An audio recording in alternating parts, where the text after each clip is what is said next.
Génesis capítulo 24, versículo 67. Dice así: Y la trajo Isaac a la tienda de su madre Sara, y tomó a Rebeca por mujer, y la amó, y se consoló Isaac después de la muerte de su madre. Vamos a orar. Padre Celestial, a través de Cristo Jesús, una vez más nos dirigimos a su santa y divina presencia.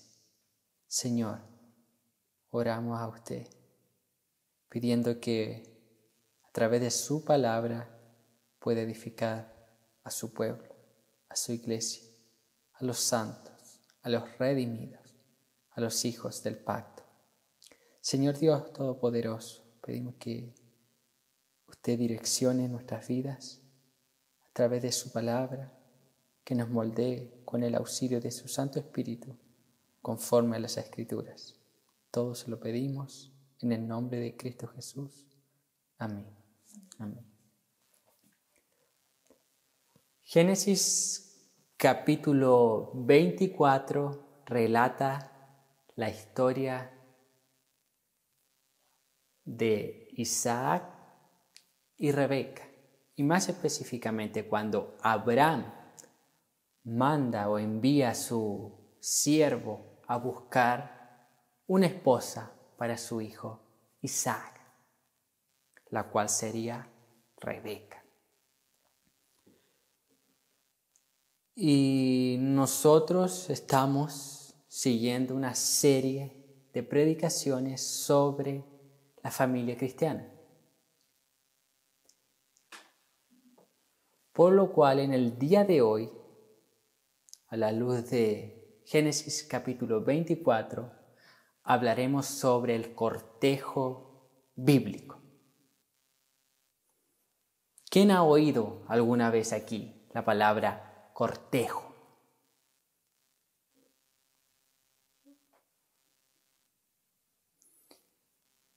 Yo sé que aquí, en esta iglesia, la Iglesia de Alianza Eterna, la mayoría ha oído, por lo menos los más antiguos, han oído la palabra cortejo. Hemos enseñado principios básicos de un cortejo bíblico, un cortejo a la luz de la palabra de Dios.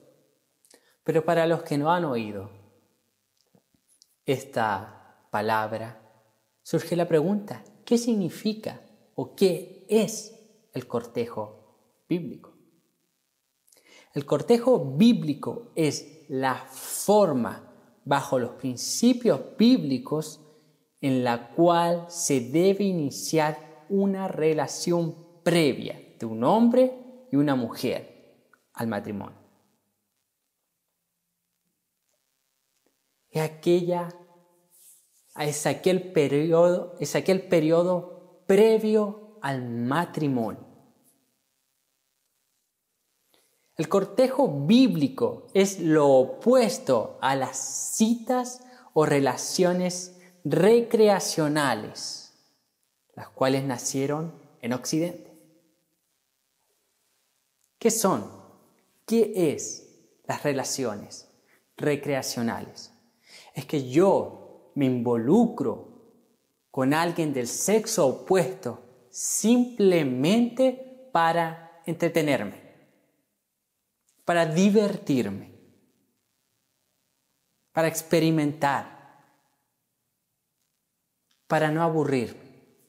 Y ya oímos una vez de un pastor decir que su hija tenía una relación con un joven incrédulo del mundo que no asistía a la iglesia simplemente porque estaba aburrida.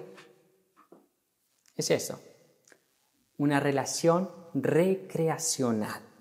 Esto es algo que nace en Occidente.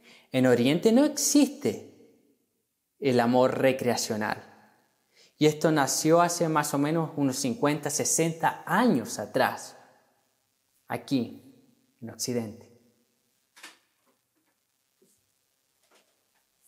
Esas relaciones recreacionales.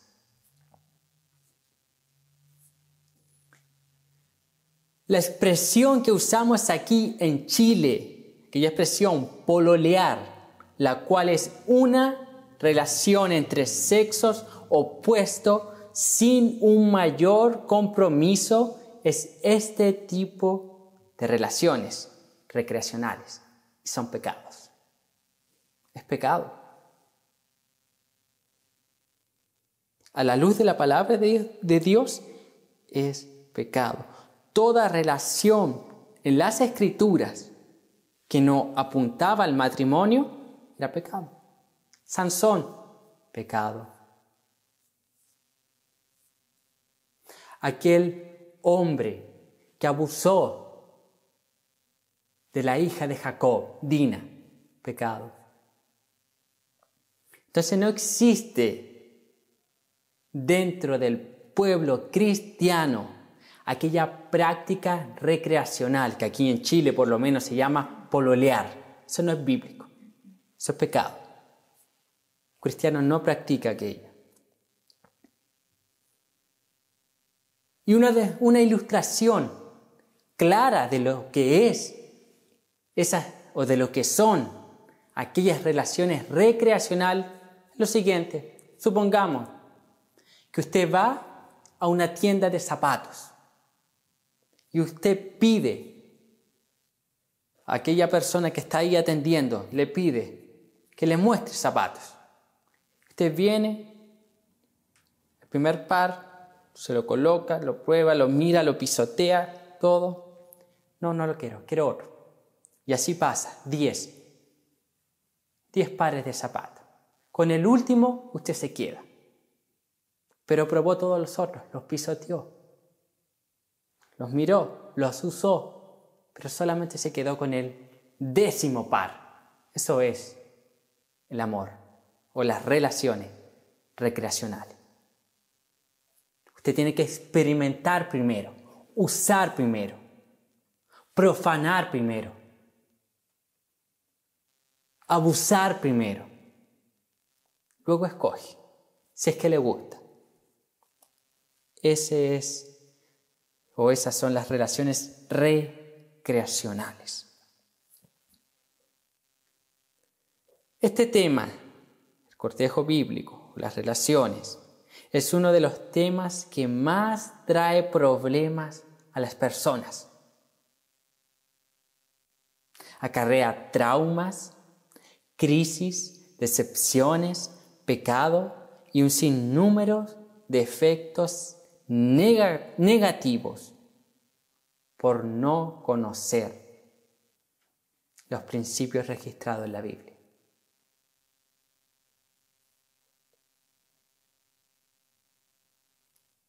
Esta área, el área emocional, es el área que más trauma, problemas, dificultades trae para las personas solteras. Y por ende a las familias y por ende a las iglesias.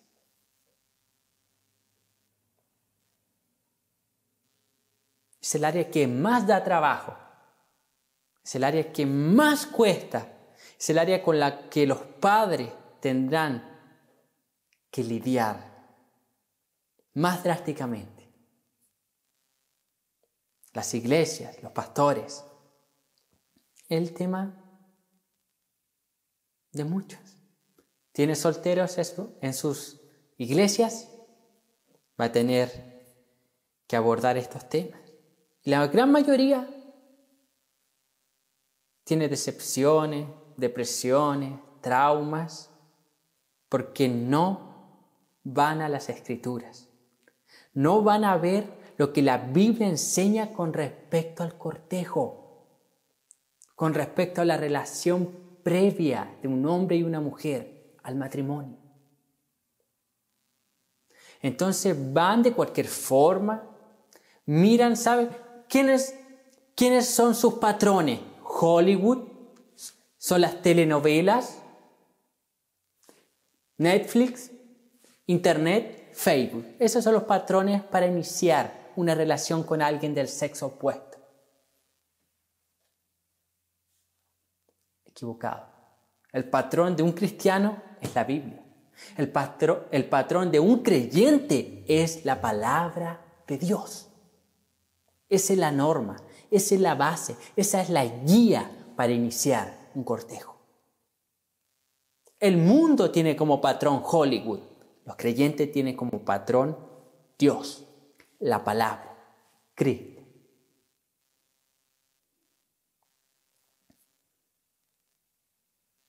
Entonces nosotros debemos entender cómo se inicia un cortejo bíblico. ¿Qué es un cortejo bíblico? ¿En qué consiste? ¿Quiénes son los que se deben involucrar? Y esta palabra no es una palabra solamente para solteros. No, esta es una palabra para los padres. Esta es una palabra para la iglesia, para el liderazgo de la iglesia, para la familia. Porque en un cortejo bíblico estamos todos involucrados. Todos. Y si no atendemos a estos principios bíblicos, andaremos igual que el mundo.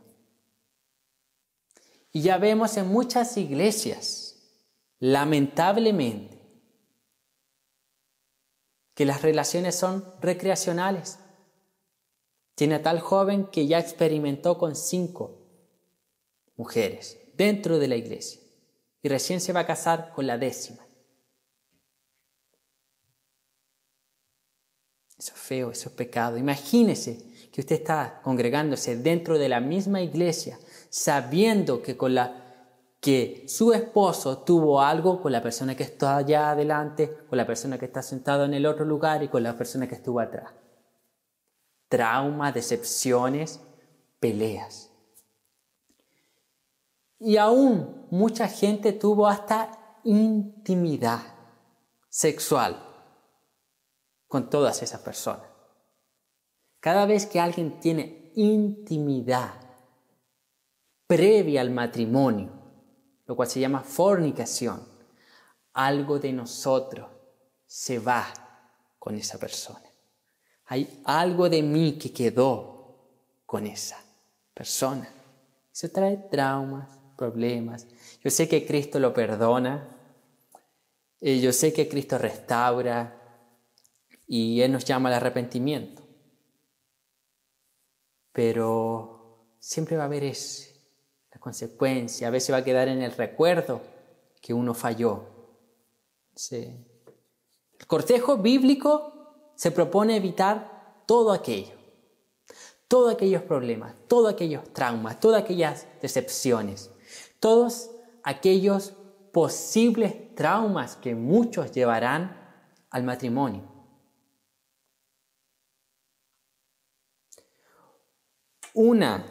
Escuche, según estadísticas, una de las causas de muchos divorcios es que personas tuvieron otras parejas antes de aquella persona con la cual están casadas o tuvieron relación antes, previa con la persona que están casadas. Son causas de divorcio. Estadísticas.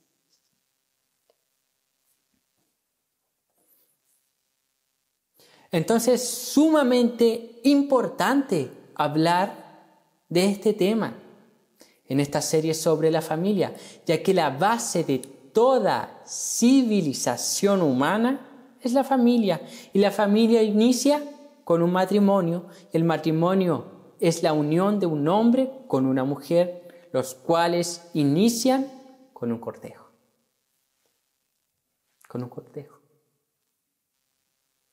Y nosotros hemos hablado que el blanco de Satanás es la familia.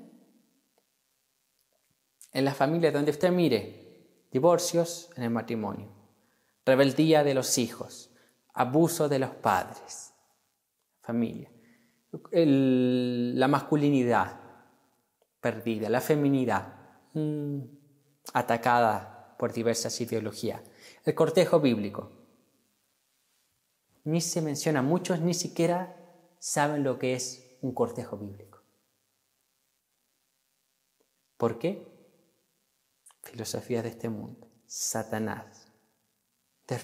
Desvirtuando la creación original de Dios.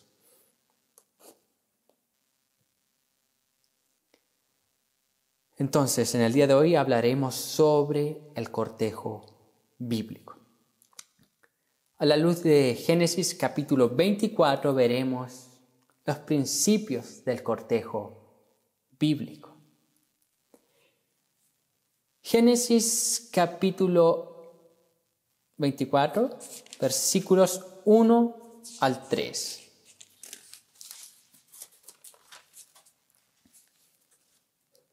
Era Abraham ya viejo y bien avanzado en años, y Jehová había bendecido a Abraham en todo. Y dijo Abraham a un criado suyo, el más viejo de su casa, que era el que gobernaba en todo lo que tenía: pon ahora tu mano debajo de mi muslo, y te juramentaré por Jehová, Dios de los cielos y Dios de la tierra, que no tomarás para mi hijo mujer de las hijas de los cananeos, entre los cuales yo habito. Primer principio: respetar a las autoridades. ¿Cuáles? Dios, padres, pastores. Los solteros no deben escoger solos a la persona con la cual se quieren casar. No.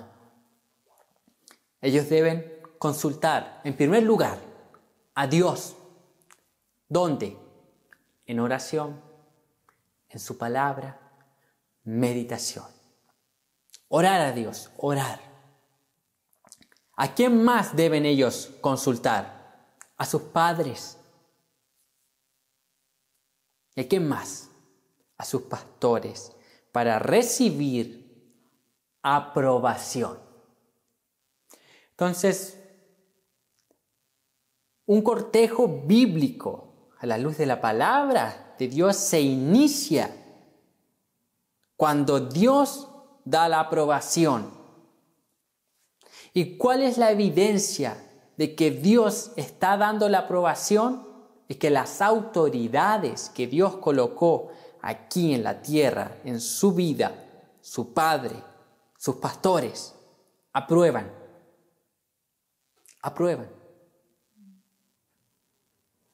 Entonces, los solteros deben consultar a sus padres y a sus pastores para recibir aprobación. ¿Qué vemos aquí? ¿Quién envía a buscar una esposa para Isaac? ¿Es el propio Isaac que toma la iniciativa? No, Isaac ni participa. Abraham está llegando al final de sus días y está viendo que Isaac todavía está soltero. Está viendo que Isaac aún no tiene mujer. ¿Qué es lo que hace Abraham? Envía a su siervo. Y notó lo que dice el texto: al siervo más viejo.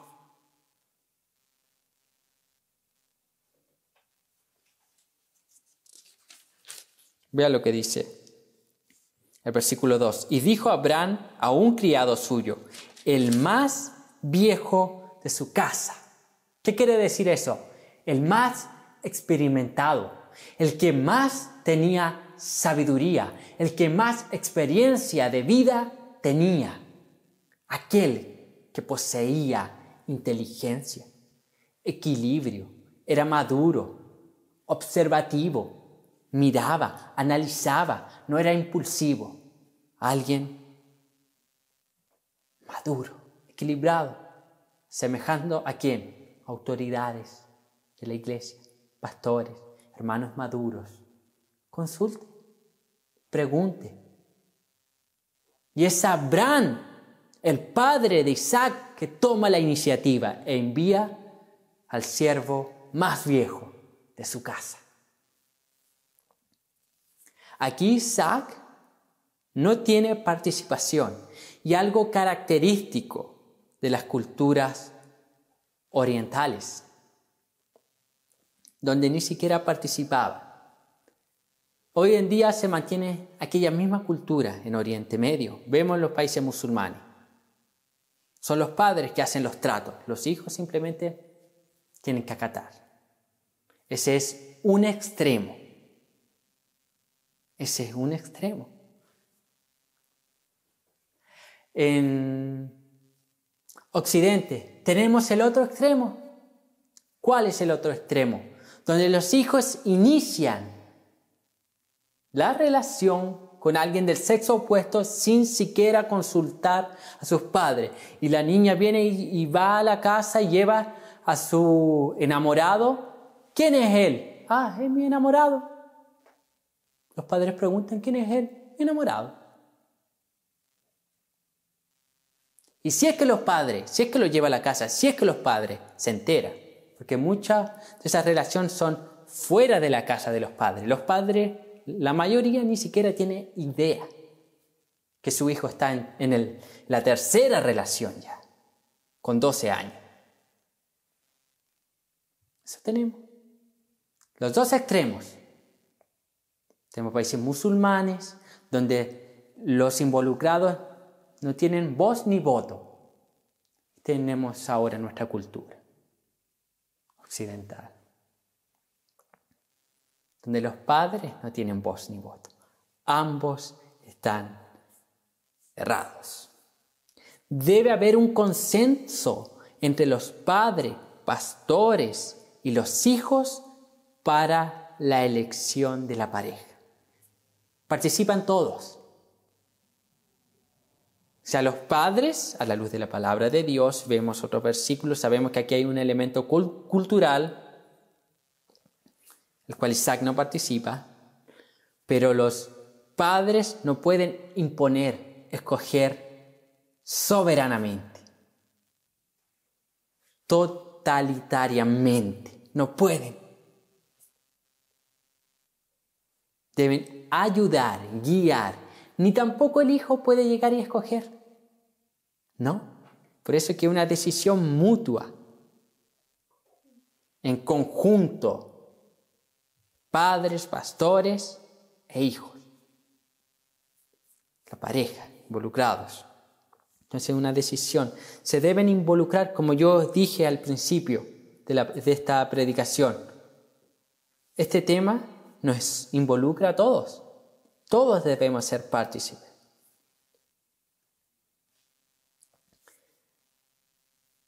Y quizás a muchos jóvenes no les guste. No les guste. Sobre todo cuando les decimos que deben confiar o pedir consejo a sus padres para la elección. Quizás los jóvenes piensen, ¿cómo voy a dejar que mi padre me ayude a escoger? Es mi decisión. ¿Cómo voy a dejar? ¿Cómo voy a confiar en mi padre? ¿Por qué no? ¿Por qué no va a confiar en su padre? Recuerde que su padre escogió a su madre. Recuerde que su padre tiene experiencia. Él sabe. Él tiene mayor bagaje que los hijos en esta tierra. ¿Por qué los jóvenes deben apoyarse en los padres y los pastores? Porque los jóvenes escogen basado en la carnalidad. Los hombres jóvenes, ¿qué miran? Es rubia, es alta. Miran todo exteriormente. Es esbelta. Miran carnalmente. Miran lo que está solamente delante de sus ojos. No miran más allá. Los jóvenes van a escoger carnalmente, los hombres. Las mujeres jóvenes van a escoger basado en las emociones. Oh, mira si es tierno. Qué lindo. qué amoroso. Oh, un pan de Dios. En cambio el papá, los padres, es como aquel siervo viejo de Abraham, observativo, experiencia. Vamos a ver cómo se comporta en esta situación. Vamos a llevarlo a trabajar conmigo. Vamos a ver qué hace aquí. Vamos a ver qué hace en esta otra área. Van a ver otras cosas. Van a ver cosas importantes, mayores. Proverbios 13:20 dice lo siguiente: el que anda con sabios, sabio será, mas el que se junta con necios será quebrantado. ¿Dónde reina la necedad? ¿En quiénes? Los jóvenes. ¿Quién es el sabio aquí en Proverbios 13:20? Aquel que tiene mayor experiencia de vida, que conoce las Escrituras. Entonces, joven, consulte a sus padres. ¿Qué es lo que tenemos nosotros en nuestra cultura posmoderna? Los jóvenes consultan a otros jóvenes. El necio de 15 años consulta a su amigo necio de 14 años. ¿Puedo iniciar? Mira, ¿qué piensas? Mira, me gusta aquí, acá. ¿Qué es lo que dice la Escritura? El que anda con sabios, sabio será, mas el que se junta con necios será quebrantado. Está pidiendo un consejo. Es un ciego pidiendo consejo a otro ciego. Absurdo. Entonces los jóvenes solteros deben pedir consejo para su elección a sus padres, a sus pastores, a otros cristianos maduros dentro de la iglesia. Y andar con eso no es solo pedir consejo, andar con gente sabia, con gente mayor, con gente madura espiritualmente, involucrarse para aprender a tomar decisiones basadas en la fe. Y no en las emociones ni en la carnalidad. Entonces, primer principio, respetar las autoridades. Segundo principio, que esto es claro. La elección de una pareja debe ser dentro del pueblo de Dios. Génesis 24, los versículos 3 y 4, dice así: y te juramentaré por Jehová, Dios de los cielos y Dios de la tierra, que no tomarás para mí hijo mujer de las hijas de los cananeos, entre los cuales yo habito, sino que irás a mi tierra y a mi parentela, y tomarás mujer para mi hijo Isaac. La búsqueda se inicia dentro del pueblo de Dios. No existe opción alguna fuera del pueblo de Dios para los cristianos. La búsqueda está dentro del contexto de la iglesia. Y ahora cuando yo me refiero dentro de la iglesia, yo no me refiero simplemente a la iglesia local, sino a la iglesia universal. Porque puede ser que su esposa o su esposo no esté en la iglesia local, pero sí es parte de la iglesia universal que puede estar en otro lugar del país o en otro país. Esto es importante porque Abraham le encarga a su siervo que busque mujer para Isaac en su propia parentela, no de las cananeas, no de aquellas mujeres del mundo, las cuales habían por montones. Las cananeas estaban más cerca. ¿Por qué enviarlo al siervo tan lejos a buscarle esposa? ¿Por qué causa? Por el principio bíblico. Porque Dios había hecho una promesa a Abraham, la cual Él cumpliría posteriormente. Ahora, si hay alguien que no ha hallado a nadie dentro del pueblo de Dios, quizás Dios quiera que se quede solo, lo esté llamando al celibato, o tal vez sea por un tiempo determinado que esté solo para trabajar algunas áreas que necesitan ser intervenidas por Dios. Quizás usted está solo porque Dios está trabajando, capacitándolo, porque usted todavía no está apto para el matrimonio. Entonces, ¿qué debe hacer? ¿Qué debe hacer? Trabajar en madurez, invertir, pedir consejo a sus padres, a sus pastores, ver, analizar, seguir su vida dedicándosela ¿a quién? Al Señor, predicando, evangelizando. Ahora, quiero dejar claro que el don de celibato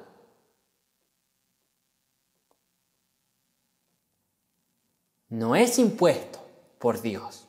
No existe esto que Dios le va a dar el don a alguien que no quiera. No existe esa lucha. Dios lo está dando y esa persona, no, yo no lo quiero. No, yo no lo quiero. No.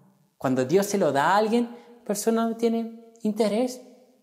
No, si quieres, no es que estoy preocupado de buscar a Dios, sino en realidad ni siquiera me veo, ni siquiera planifico y estoy tranquilo.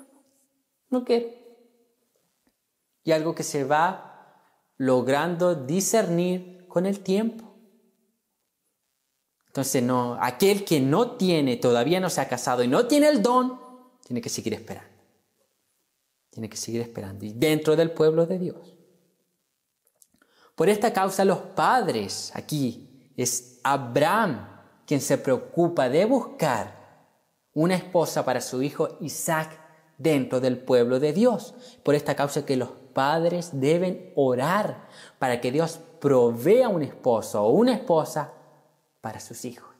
Deben interceder, deben estar orando.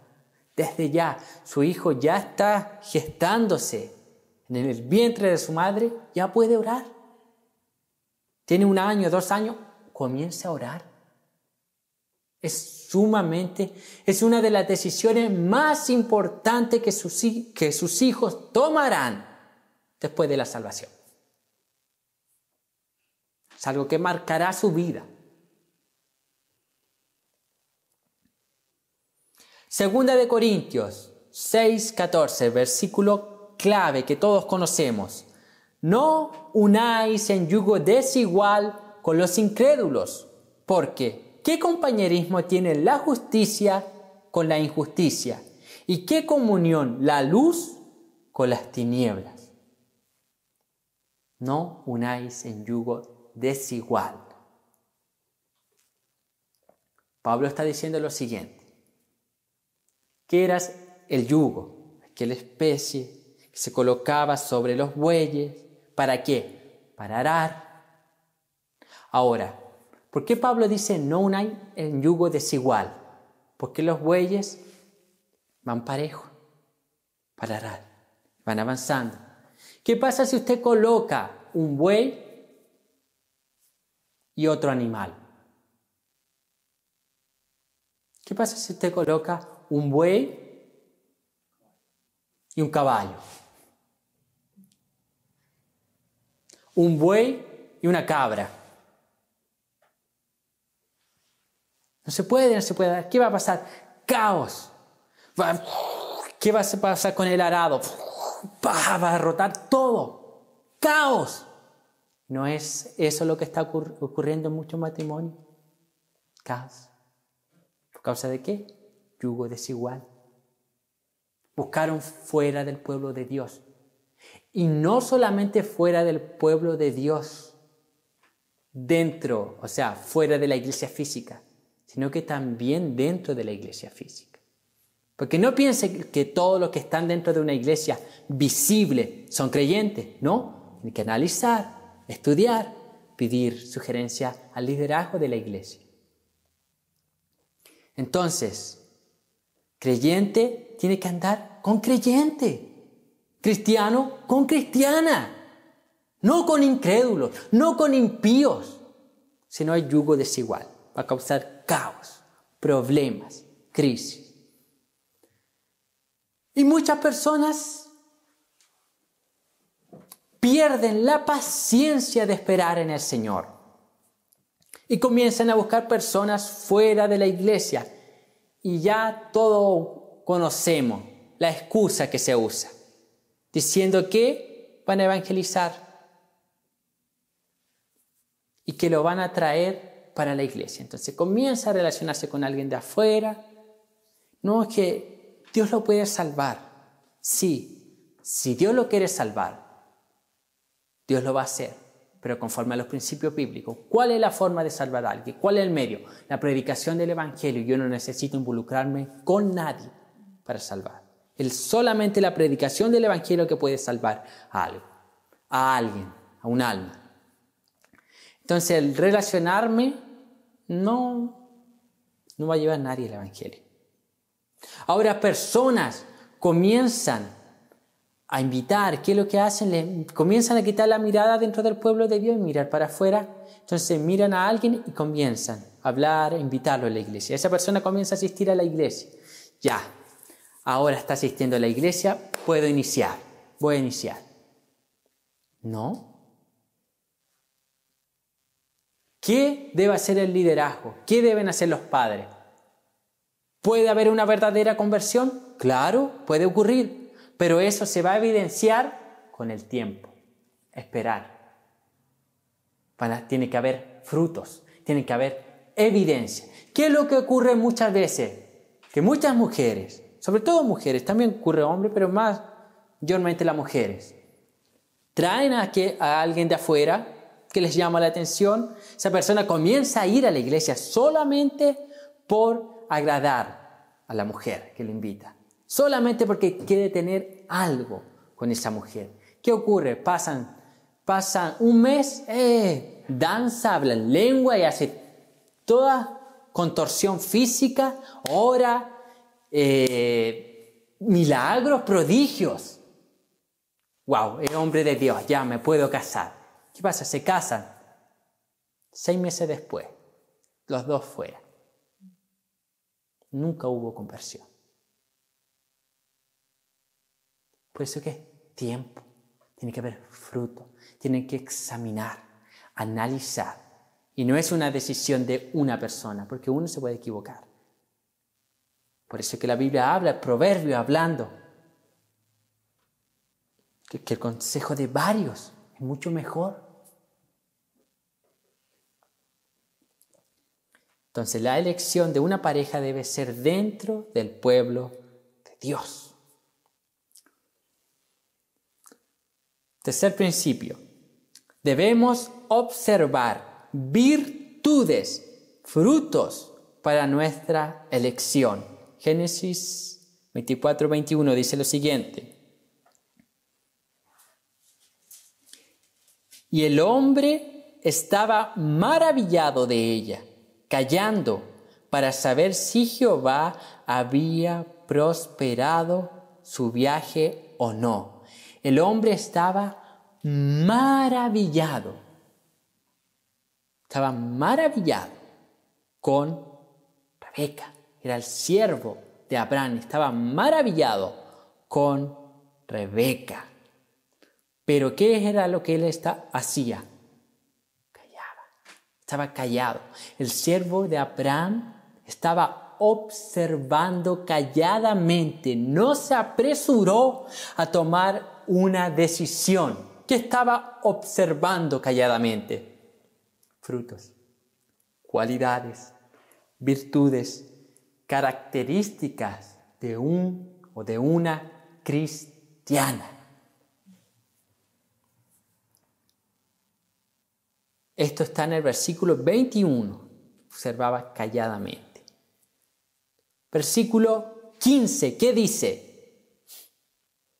Y aconteció que antes que él acabase de hablar, he aquí Rebeca, que había nacido a Betuel, hijo de Milca, mujer de Nacor, hermano de Abraham, la cual salía con su cántaro sobre su hombro. Primera virtud, era una mujer trabajadora. Era una mujer que estaba trabajando, cumpliendo su oficio, cumpliendo su rol. Génesis 24, 17, versículos 17 y 18 dice lo siguiente. Entonces el criado corrió hacia ella y dijo, te ruego que me des a beber un poco de agua de tu cántaro. Y ella respondió, bebe, señor mío. Y se dio prisa a bajar su cántaro sobre su mano y le dio a beber. Segunda característica, generosa. Tenía amor por el prójimo, se preocupaba por las necesidades de otros. Virtud cristiana. Versículo 20 dice lo siguiente. Y se dio prisa y vació su cántaro en la pila y corrió otra vez al pozo para sacar agua y sacó para todos sus camellos. Era diligente, era activa. Era dispuesta.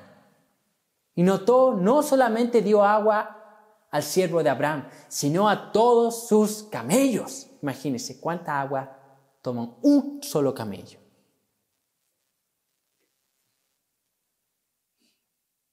Diligente, preocupada. Versículo 16. Y la doncella era de aspecto muy hermoso, virgen, a la que varón no había conocido, la cual descendió a la fuente y llenó su cántaro y se volvió. Cuarta virtud, era santa, era pura, era una creyente verdadera. Verdadera. Entonces, ¿qué es lo que debe observar un joven soltero o una joven soltera en su pretendiente? Virtudes, frutos, características que muestren ¿qué cosa? Que muestren que es un creyente genuino, que muestren que es un cristiano verdadero. Proverbios 31:30 dice lo siguiente. Engañosa es la gracia y vana la hermosura. La mujer que teme a Jehová, esa será alabada. Engañosa es la gracia, vana la hermosura. O sea, si usted está colocando la mirada en alguien basado en la hermosura, en la belleza exterior simplemente, está perdido. No sabe cuál va a ser el resultado. Aquí el siervo de Abraham, experimentado, no se dejó llevar por la apariencia. Dice que Rebeca era de hermoso parecer, era hermosa. Sí, él ve aquello. Pero él dice que a pesar de que comenzó a ver que era hermosa y comenzó a ver ciertas cualidades, virtudes, incluso viendo esas virtudes, él observaba callado, no se apresuraba. Vamos, veremos, analicemos, veamos. Entonces no se puede tomar una decisión tan importante, la cual conlleva el matrimonio, basado en la belleza. Yo sé que tiene que haber un llamado de atención externo y eso es natural, lo hay. Jamás Dios va a llamar a alguien a casarse con alguien que no le guste. Eso no es bíblico. Eso está naturalmente. Lo primero que el hombre o la mujer mira es lo externo. Pero la decisión no se debe tomar basado en lo externo. Porque yo puedo encontrar bonita a muchas personas, pero yo no estoy casado con todas. Ni me voy a casar con todas. Solo con una. ¿Por qué? ¿Basado en qué? Frutos, evidencia, virtudes, características cristianas. En base a eso, yo tomo mi decisión de iniciar un cortejo con alguien. Cuarto, versículos 34 al 38.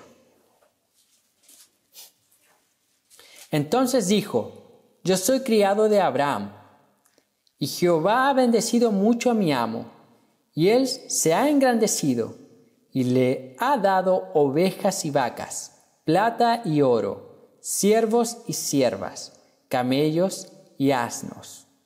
Y Sara, mujer de mi amo, dio a luz en su vejez un hijo a mi señor, quien le ha dado a él todo cuanto tiene.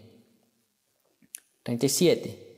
Y mi amo me hizo jurar, diciendo: no tomarás para mi hijo mujer de las hijas de los cananeos, en cuya tierra habito, sino que irás a la casa de mi padre y a mi parentela, y tomarás mujer para mi hijo. Este siervo fue enviado por Abraham, pero este siervo representaba ¿a quién? A Isaac. Entonces, el cuarto principio que yo desprendo desde estos versículos es que el hombre debe tomar la iniciativa para iniciar un cortejo. Jamás la iniciativa es tomada por una mujer. Jamás. Aquí el siervo de Abraham relata el motivo de su viaje. Y este viene representando, como decía anteriormente, a Isaac, mostrando que es el hombre quien toma la iniciativa para iniciar el cortejo. Ahora quizás la mujer esté ahí viendo, se percibe que ambos tienen sentimientos, pero el hombre no da el paso, no toma la iniciativa de hablar con sus padres, el liderazgo, no da nada, pero ahí se logra percibir algo. ¿Debe tomar la mujer la iniciativa? No, jamás la mujer toma la iniciativa. Entonces, ¿qué debe hacer? A lo mejor muchas dirán, pero pastor, ¿cómo voy a estar aquí esperando toda la vida? Si ese joven no tiene la capacidad de cumplir su rol, eso quiere decir que no está apto para casarse con usted.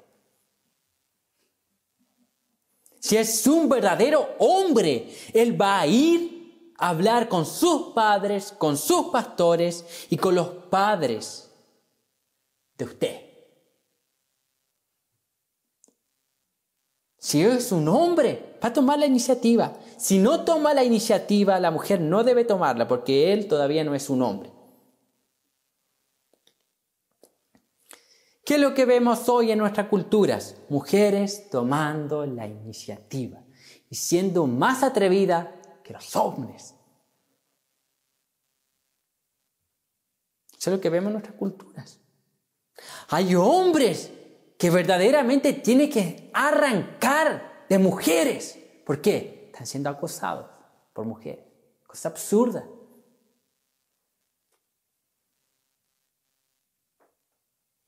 Pero pastor, ¿quién dice que las mujeres no deben o no pueden tomar la iniciativa? La Biblia. La Biblia dice, la Biblia enseña. Proverbios capítulo 7, versículo 10 dice: cuando he aquí una mujer le sale al encuentro con atavio de ramera y astuta de corazón. Aquí está hablando de la mujer ajena, de una prostituta. Y una de las cualidades de esa mujer, dice las Escrituras, y aquí una mujer le sale al encuentro, va en busca de los hombres, característica que tienen las prostitutas, dice la Escritura. Una mujer de Dios, una santa, no hace eso. Rebeca ni estaba buscando pretendiente.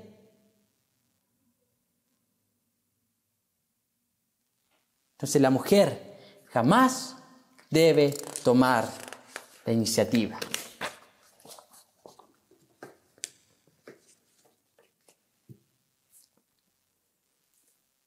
Versículos 22 al 25. Y cuando los camellos acabaron de beber, camellos, ¿notó? Que eran varios. Y cuando los camellos acabaron de beber, le dio el hombre un pendiente de oro que pesaba medio siclo y 2 brazaletes que pesaban 10. Y dijo: ¿De quién eres hija? Te ruego que me digas, ¿hay en casa de tu padre lugar donde posemos? Y ella respondió: soy hija de Betuel, hijo de Milca, el cual ella dio a luz a Nacor. Y añadió: también hay en nuestra casa paja y mucho forraje y lugar para posar. Quinto principio para iniciar un cortejo: conozca la vida de la persona con la cual quiere iniciar un cortejo. El siervo de Abraham investiga sobre el origen de Rebeca. Empezó a preguntar: dime, ¿de quién eres hija? ¿Dónde vives? Entonces, ¿qué es lo que deben hacer las personas que quieren iniciar un cortejo con alguien? Conocer a esa otra persona. Deben conocer el historial de esa persona. ¿Dónde vive? ¿Qué hace? ¿Si estudia o trabaja? ¿Quiénes son sus padres? ¿Son convertidos? Vaya y pregunte a sus pastores sobre aquel joven. Investigue.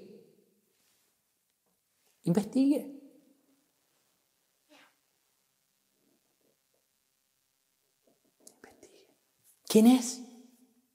¿Quién es ese? ¿Cuál es el historial? ¿Es un verdadero convertido? ¿Cuál es la relación que tiene ese joven o esa joven con la iglesia? ¿Se involucra en las actividades de la iglesia? ¿Hay alguien que frecuenta continuamente la iglesia? ¿Tiene algún llamado? Sepa. ¿Cuál es su vida fuera de la iglesia? ¿Qué es lo que hace? Investigue. Vea cuál es la actitud de él o ella con sus padres. Vea cómo trata a sus padres.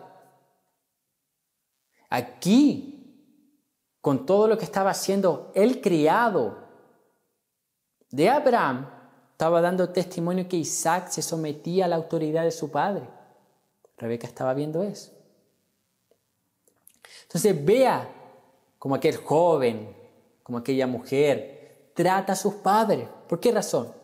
Porque si no honra a sus padres, él tampoco le honrará a usted. Si no es capaz de honrar, de someterse a la autoridad de sus padres, si trata mal a sus padres, así mismo va a tratarla a usted en el matrimonio. Y no piense, que si se casa va a cambiar. No existe eso. Tiene que cambiar antes. Tiene que ser convertido.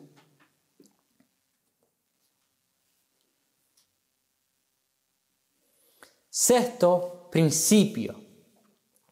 La persona con la cual te vas a casar debe ser alguien que teme a Dios.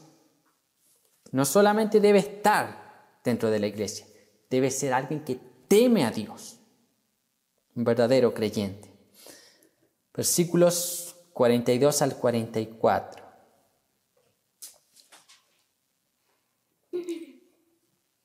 Llegué pues hoy a la fuente y dije: Jehová Dios de mi señor Abraham, si tú prosperas ahora mi camino por el cual ando, he aquí yo estoy junto a la fuente de agua. Sea, pues, que la doncella que saliere por agua, a la cual dijere: dame de beber, te ruego un poco de agua de tu cántaro, ella me respondiere: bebe tú, y también para tus camellos sacaré agua. Sea esta la mujer que destinó Jehová para el hijo de mi Señor. Esta fue la historia que contó el siervo de Abraham a Rebeca. Ve al versículo ahora 57 y 58. Ellos respondieron, entonces, la familia de Rebeca, llamemos a la doncella y preguntémosles. Y llamaron a Rebeca y le dijeron, ¿irás tú con este varón? Y ella respondió, sí, iré. ¿Cuál fue la base para tomar esa decisión? La decisión de ir, Rebeca, la historia que contó el siervo de Abraham. Isaac estaba mostrando que Isaac era alguien que se sometía a su padre. Era alguien que honraba a su padre. Era alguien de buen testimonio. Era parte, tenía un vínculo, era parte de la familia de Rebeca. Era parte de la familia de Dios. Era alguien que temía. En los versículos del 42 al 44 encontramos la historia que le cuenta el siervo de Abraham y representante de Isaac a Rebeca. Luego en los versículos 57 y 58 encontramos la respuesta de Rebeca basada en la historia que le contó el siervo de Abraham. Isaac era un hombre que temía a Dios y esto se ve en el sometimiento que él tenía a su padre Abraham. Rebeca vio en Isaac un hombre que temía a Dios. Un hombre que temía a Dios. Y aquí, nuevamente, no busque a alguien dentro de la iglesia visible. Busque a alguien que verdaderamente tema a Dios. A alguien que sea un hombre. No solo un hombre de Dios. Esa es la base. Que sea convertido, de verdad, un verdadero creyente, alguien que pasó por la regeneración, alguien que nació de nuevo, alguien que tuvo un encuentro con Cristo. Esa es la base para un cortejo bíblico.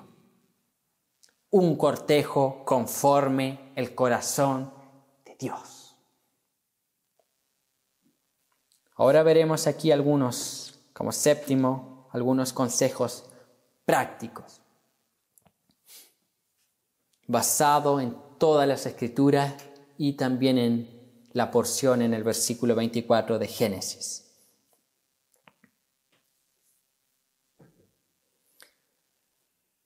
No debe haber relaciones sexuales antes del matrimonio, eso lo sabemos claro todos. Eso es llamado fornicación. Y aquí la historia que vemos, no vemos a Isaac y Rebeca teniendo intimidad previa al matrimonio, jamás. Entonces no debe haber relaciones sexuales antes del matrimonio. Y la Biblia deja claro. ¿Por qué razón? Como dije anteriormente, porque hay parte de nosotros que quedarán siempre con esas personas. Nosotros cargaremos con problemas, cargaremos con temores, cargaremos con traumas que nunca van a salir de nuestra mente. ¿Dios nos va a perdonar? Claro. Pero siempre cargaremos con la consecuencia. Quizás algunos cargarán con hijos. Otros no, pero cargarán con los recuerdos, con el pesar, el dolor. Entonces, no puede haber relaciones sexuales antes del matrimonio. Otro consejo. No debe haber toques ni besos. Aquí algunos a lo mejor pensarán, oh, qué radical. No, es legalismo. No. No es ser radical y no es legalismo. ¿Por qué? Porque los toques y los besos son un preámbulo para la intimidad sexual. El cuerpo se prepara para tener relaciones sexuales. Y la boca es una zona erógena. ¿Qué quiere decir eso? Que si la boca es estimulada, va a despertar el deseo sexual. La boca es igual que los genitales masculinos como femeninos. Si son estimulados, despierta el deseo sexual. Así, la boca es una zona erógena. Entonces, a lo mejor muchos dicen, ya, está bien, la fornicación, más explícitamente el acto de la penetración es pecado. Bueno, no puedo llegar a eso, pero puedo tocar, puedo besar. Tampoco, porque aquella intimidad está solamente reservada para el matrimonio. Y naturalmente Dios las creó para preparar ese preámbulo de la intimidad sexual. ¿Y qué pasa si yo no comienzo a tocar y a besar excesivamente y no paro hasta ahí? No llego al coito, no llego al acto sexual. Igual peco. ¿Por qué? Porque aquello que es despertar el deseo de la otra persona y no consumarlo es lo que la Biblia llama de lascivia. Pecado de lascivia, despertar el deseo de otro sin consumarlo. Igual peca. Y es más, muchos hombres, sobre todo los hombres, muchos hombres quedan ahí, no cometen fornicación y quedan ahí todos alterados con las hormonas alborotadas. Se van para la casa ¿a qué? A ver pornografía y masturbarse. No tiene fornicación, pero tiene pecado. Igual.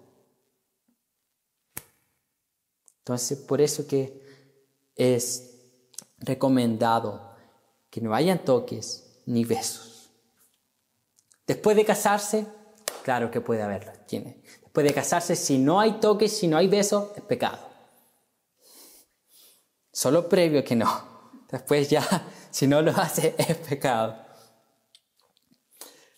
Tercer consejo, no deben estar solos. Siempre debe haber una o más personas con las personas involucradas en un cortejo.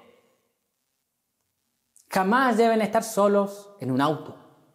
Jamás deben estar solos en un espacio cerrado. Jamás. Siempre. Siempre. Por eso que muchos dicen que el cortejo no es una relación de 2 personas, sino de 6, incluyendo los padres. Supervisando, mirando.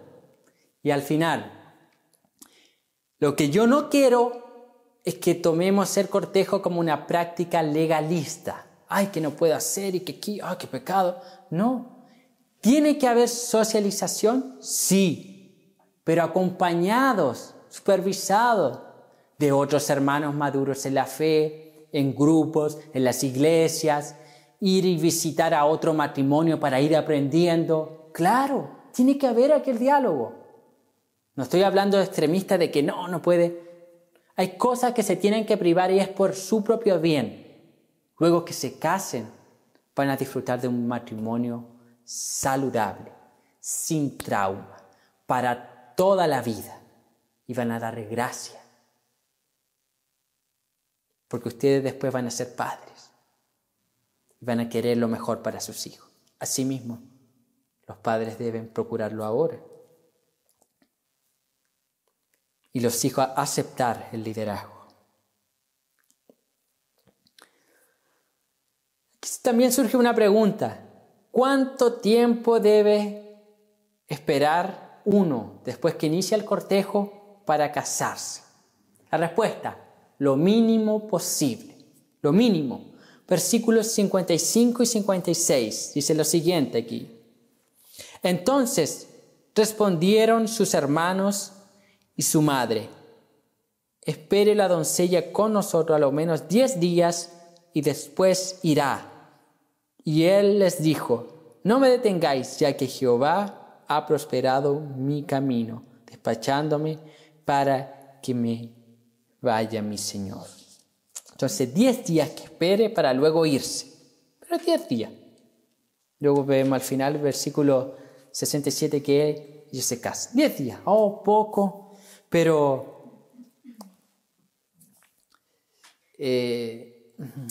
pastor, pero ¿cómo? 10 días, ¿cómo tan poco? Es que tenemos que ahorrar, es que tenemos que organizar. No estoy diciendo literal 10 días. Yo sé que puede pasar un año, era normal un cortejo, por lo menos el desposamiento, que es lo que la Biblia habla. Un año. Más se vuelve peligroso y muy tentativo para ambos, que terminen traumas, decepciones. Un año más o menos, y ahí uno tiene que ir analizando, pero no va a haber un cortejo de 5 años, absurdo. Ahora muchos podrían decir, pero no puede ser tan luego, ¿por qué? Es que no estoy preparado. Si no está preparado para casarse, tampoco está preparado para iniciar un cortejo. Entonces, los jóvenes ya con 13, 14 años, los padres deben ir preparándolos para el matrimonio, enseñándoles a qué, ahorrar, comienza a ahorrar ya con 14, 16 años, comienza a ahorrar para su matrimonio. ¿Para qué? Cuando usted inicia el cortejo, espere lo menos posible, ya va a tener casa, va a tener auto, va a tener lo mínimo. Tampoco estoy hablando de grandes lujos que tiene que ser millonario, no. Va a tener lo mínimo, lo básico. Va a poder sustentarse usted y su esposa. Suficiente. Lo básico para vivir. Tampoco estamos poniendo grandes muros o grandes expectativas. No, es lo básico. Entonces, desde ya joven, 14 años para adelante, ya debería comenzar a ahorrar. Va a alivianar y va a hacer el proceso mucho más fácil y rápido.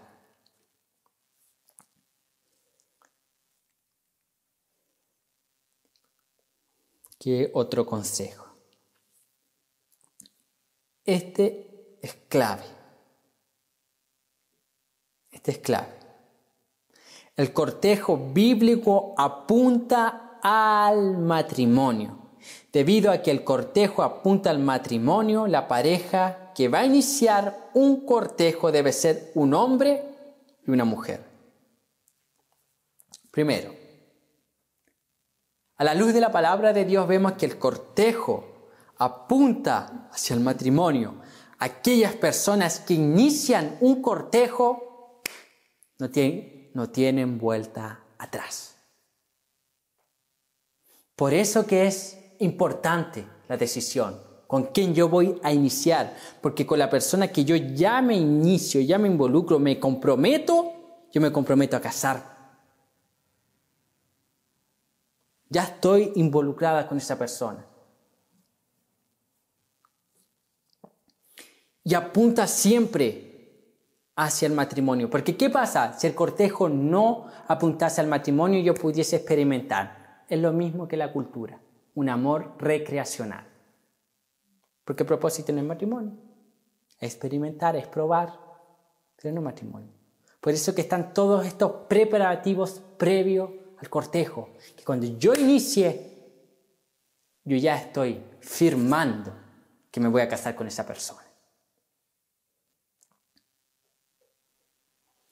¿Y quiénes componen o quiénes deben iniciar? Es un hombre y una mujer. Porque ¿quién son los que se van a casar? Un hombre y una mujer. La Biblia dice, dejará el hombre a su padre y a su madre para unirse a su mujer. Y ambos serán una sola carne. No dice el niño de 14 años que ni tiene como propósito el matrimonio, por lo cual no debe iniciar ningún tipo de relación con el sexo opuesto. El hombre. Entonces, ¿cuáles características? Y aquí va a servir las predicaciones pasadas. Las mujeres solteras tomen la predicación de la masculinidad y analicen. Los hombres solteros tomen la predicación de la feminidad y analicen. Analicen. El hombre, el género masculino, cuando llega a una madurez de ser hombre y estar apto para el matrimonio, tiene las siguientes cualidades. Es líder, responsable, proveedor, protector y maduro espiritualmente. Es alguien que intercede por su esposa y trae la palabra de Dios para su esposa, la forma, la discipula. Ya tiene esas cualidades. Ese hombre está apto para casarse. Aquel que no tiene estas cualidades no está apto todavía para casarse. La mujer, vimos la semana pasada, ayuda idónea, dadora de vida, sumisión. La mujer, al igual que el hombre, las características que Rebeca vio en Isaac, alguien que se sometía a su padre, esas mismas características los hombres deben verlas. La mujer es una mujer que obedece a su padre. El padre le dice, no vaya allá, hija. Ella no va. ¿En qué obedece? Y algo que las mujeres en la práctica que se da debería saber o dominar, lo mínimo, así como el hombre debe tener la capacidad de tener un oficio, de trabajar y proveer, si la mujer debe tener la capacidad de saber cuidar su casa. Lo mínimo, saber cocinar, porque si no va a traer problemas para el matrimonio. Lo mínimo. No estamos hablando que sea una chef internacional, sino lo mínimo, que sepa cocinar huevos con arroz. ¿Sabe cocinar huevos con arroz? Bien. ¿Sabe cocinar fideos con bistec? Entonces un día arroz con huevo y al otro día fideos con bistec. Y así va rotando la semana. Pero hermano, es cosa básica. No estamos hablando de grandes requisitos. Y también tocar estos temas prácticos, ¿por qué razón? Porque después traen problemas en el matrimonio. Porque la mujer puede ser santa, de oración, ayuno, búsqueda, pero no sabe cocinar. Es un todo el cual se debe trabajar previamente. Trabajo de los padres, trabajo también de la iglesia, del liderazgo. Entonces hay que tener aquellas cosas en cuenta. Y también consejos para los padres. Los padres aquí también en relación al cortejo. Vimos que el cortejo lo inicia un hombre y una mujer. Ellos tienen cualidades. Entonces, ¿qué sucede a los padres aquí? Hablamos hace unas semanas atrás sobre la instrucción a los hijos. Vimos que los niños tienen cierta inocencia por falta de conocimiento de información que los adultos ya poseen. No estoy diciendo que los niños no son pecadores, porque son, pero tienen cierta inocencia por causa de la desinformación que ellos poseen del mundo. Entonces, ¿qué debe hacer un padre cuando algún amigo o algún familiar se acerca a su hijo de 8, 9 años y le dice: hola, ¿cómo estás? Comienza a dialogar, ¿cómo va el colegio aquí y allá? Y luego, ¿tiene alguna enamorada? ¿O cuántas tiene? El papá tiene que agarrarlo para un lado, sacarlo, darle una exhortación y decirle: no le quites la inocencia a mi hijo. Los padres tienen toda esa autoridad de reprender, salvaguardar a sus hijos para que no vengan otros a quitarle la inocencia, a pervertirlo. Porque el cortejo se inicia con un hombre y una mujer, no con niños. Entonces colocar a esa persona, no importa el familiar que sea, es su responsabilidad, padre, de proteger la inocencia de su hijo. Dios no va a pedir cuenta a aquel hombre, a aquella mujer, Dios va a pedirle cuenta a usted. Entonces nosotros, los que ya son padres y los futuros padres, debemos proteger la inocencia de nuestros hijos. No solo de amigos, de personas, sino también a veces de teléfonos, de internet. Tener el cuidado. Para que no despierte el deseo, como dice Cantares, antes de tiempo. Finalizando, versículo 67, el que leímos al inicio. Y le trajo Isaac a la tienda de su madre Sara, y tomó a Rebeca por mujer, y la amó, y se consoló Isaac después de la muerte de su madre. Rebeca fue la única mujer que Isaac tuvo.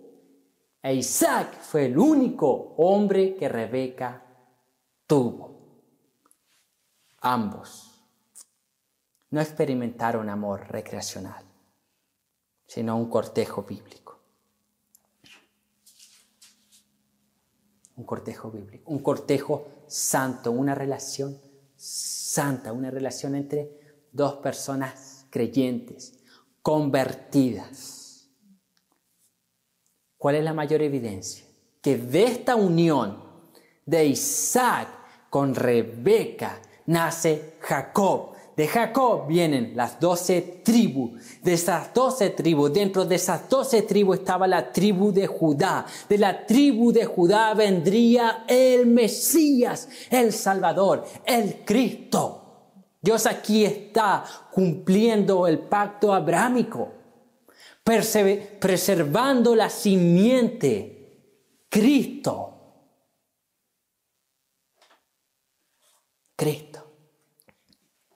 Dios fue fiel al pacto que hizo con Abraham y no solamente dio una esposa para su hijo, sino que le dio una esposa dentro de su propia familia para preservar la simiente, Cristo.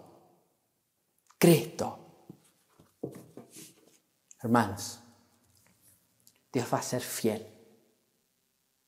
Aquellos que esperan como Isaac, que esperan como Abraham y hacen las cosas conforme a la palabra de Dios, Dios va a ser fiel. Y Dios no solamente dará una esposa, sino que mucho más. Dios cumplirá su pacto. El reino de Dios avanzará a través de ese matrimonio. ¿Cuál era el fin principal del matrimonio? Reflejar la unión de Cristo con la iglesia. Manifestar el evangelio al mundo perdido. Dios va a bendecir a aquellas personas que se preocuparon de casarse con otro creyente, con otro cristiano, con otro salvo, que se preocuparon de obedecer cada principio bíblico. Ese va a ser un matrimonio que va a honrar al Señor. Ese va a ser un matrimonio que va a reflejar el santo evangelio. Ese va a ser un matrimonio que va a reflejar la unión mística de Cristo con su iglesia. Y quizás que personas impías se conviertan en el evangelio solamente al mirar su matrimonio. Quizás personas comiencen a ir a la iglesia y posteriormente sean salvas simplemente porque quieren tener un matrimonio como el suyo. Vea los beneficios de un matrimonio, un cortejo conforme a la palabra de Dios, un cortejo bíblico, que posteriormente tiene un matrimonio bíblico y comienza a irradiar, comienza a avanzar el reino de Dios en esta tierra. Es mucho mayor la promesa, es mucho mayor la bendición. ¿No vale la pena abstenerse por un breve tiempo de besos y de toque? Vale la pena. Para luego disfrutar en el matrimonio y más que eso, disfrutar la eternidad con Cristo. Y no solo nosotros, sino que otros. Amén. Vamos a orar. Padre Celestial, a través de Cristo Jesús, oramos una vez más, Señor Dios Todopoderoso. Oramos por los padres, por las iglesias, también por aquellas personas jóvenes, solteros, tanto hombres y mujeres. Oramos por ellos, para que usted les dé la fuerza para que puedan guiar las solterías conforme a su palabra, dedicarse a la búsqueda de Dios y confiar que usted es fiel a su pacto. Y así como lo hizo con Isaac, así también lo hará con los solteros y solteras de las iglesias, del pueblo de Dios. Así como guardó a Rebeca, también guardará una Rebeca para los solteros en el día de hoy. Confiamos en su promesa y más que todo, hacer las cosas conforme a su voluntad, que usted reciba gloria en todo y podamos reflejar el evangelio en cada área de nuestras vidas. Es el propósito mayor, mostrar su evangelio, hacer las cosas bien para su gloria, en pureza, honestidad, santidad, que su nombre sea glorificado. Recibe la gloria en todo y por todo, en el nombre de Cristo Jesús. Amén.